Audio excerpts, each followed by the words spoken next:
Assalamualaikum warahmatullahi wabarakatuh. Waalaikumsalam warahmatullahi wabarakatuh.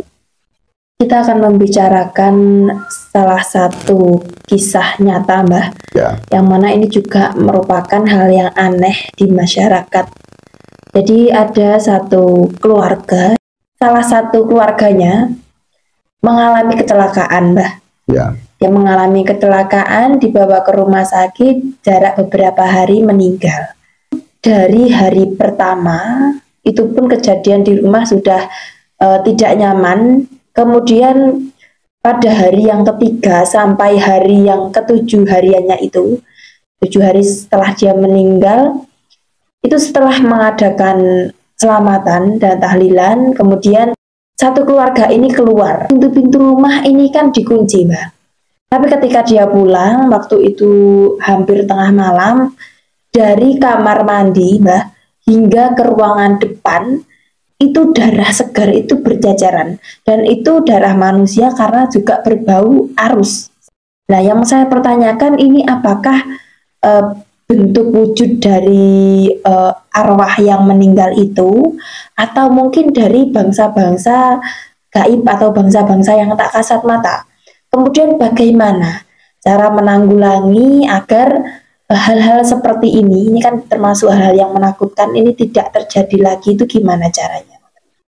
Kita akan memakai kacamata ilmu nenek moyang kita atau orang-orang Jawa kuno. Bahwa kalau orang Jawa memiliki kepercayaan bahwa arwah itu bisa berpulang atau arwah akan seringnya berkunjung ke rumahnya selama hingga 100 hari atau 1000 hari. Jadi kita pakai dari kacamata ilmu Jawa atau tradisi adat Jawa, kita tidak memakai dengan tata cara agama, karena kita kalau bicara yang tidak punya dasar atau tidak punya pengalaman, kita akan kedederan. Kita tergantung kepada individual saja mana yang dipercaya. Kalau di dalam agama itu disebut dengan korin manusia, tapi kalau orang Jawa dianggap itu roh atau arwah atau manusia itu sendiri. Yang kita bicarakan tidak memojokkan, atau yang kita bicarakan pada malam hari ini tidak memfokuskan apakah itu bentuk jin atau arwah atau sukma atau astral atau bangsa dedemit. Kita lepas dari itu.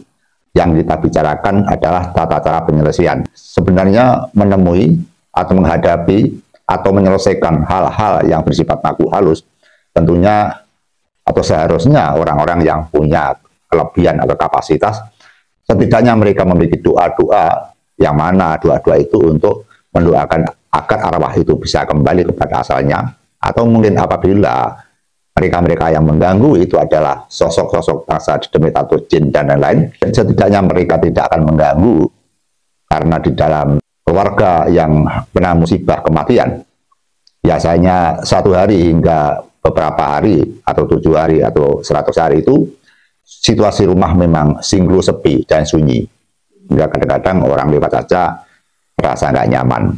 Apa yang dikatakan Pak Lulu bahwa ada orang yang berkecelakaan, salah satu keluarga itu, kemudian jarak beberapa hari, kemudian mereka meninggal di rumah sakit, terus dibawa pulang dan dimakamkan. Namun yang menjadi anehnya, masih 1 hari saja sering sekali menemui bayangan-bayangan pawujudan yang menyerupai dengan mereka-mereka yang meninggal atau jasad mereka.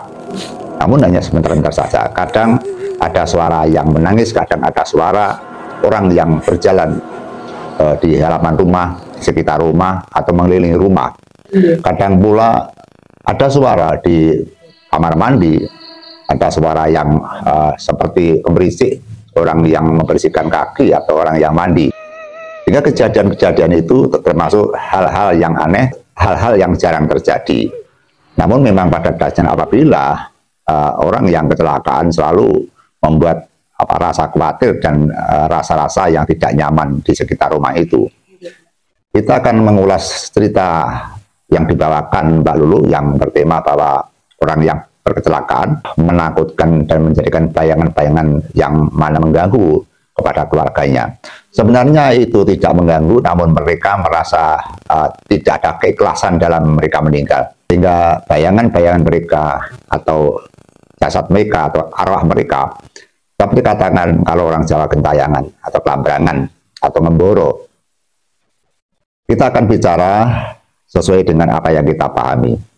Tentu di dalam kita mengetahui setelah orang meninggal pasti di sekitar tetangga kita atau di jamaah kita pasti membacakan kalimat tahlil agar arwah itu bisa mendapatkan kenyamanan dan mendapatkan kejernihan pepadang atau mendapatkan ampunan serta mendapatkan rasa nyaman di alam kuburnya. Tentu di dalam masyarakat kita sudah tidak asing lagi, namun yang ternyata masih ada kejadian-kejadian walaupun dibacakan yaitu doa-doa secara bersama yang mana mengumandangkan atau membunyikan dengan doa kalimat thayyibah atau kalimat tahlil, namun masih ada kisah-kisah yang seperti itu. Kita tetap menggunakan tata cara nenek moyang kita bahwa apabila hal-hal terjadi, misalkan hal itu dianggap arwah atau dianggap jin atau dianggap dedemit atau dianggap yang lain, yang penting kita berusaha agar rumah tangga itu nyaman.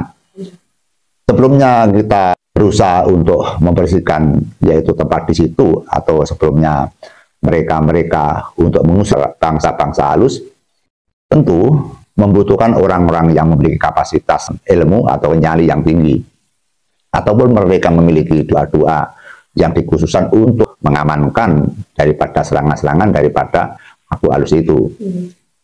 Namun apabila terpaksa apa yang kita doakan itu tidak mempan atau tetap bangsa arwah itu atau bangsa makhluk halus itu tetap berkeliaran dan mengganggu, maka bisa diajukan lagi untuk membacakan kalimat-kalimat thayyibah secara bersama lagi, atau ditambah lagi tidak hanya 7 hari, bahkan bisa diperpanjang 2 minggu atau 3 minggu, atau ditambah 3 hari lagi, yang mana diperbanyak bacaan-bacaan agar bentuk-bentuk makhluk halus itu bisa pergi dari situ atau pulang kepada asalnya.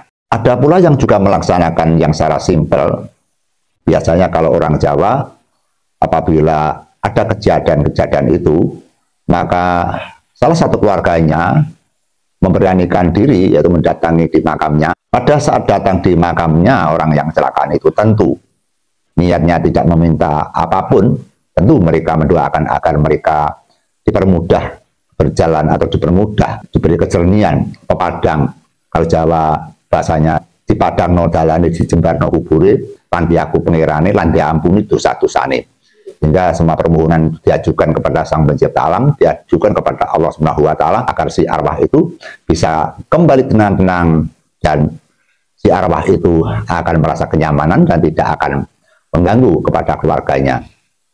Tentu harapan kita bahwa hal-hal seperti itu akan kembali kepada asal mulanya, yaitu manusia berasal dari Tuhan maka akan kembali kepada Tuhan. Kita berasal dari Allah Subhanahu wa Ta'ala, maka kita berharap akan kembali kepada Allah Subhanahu wa Ta'ala.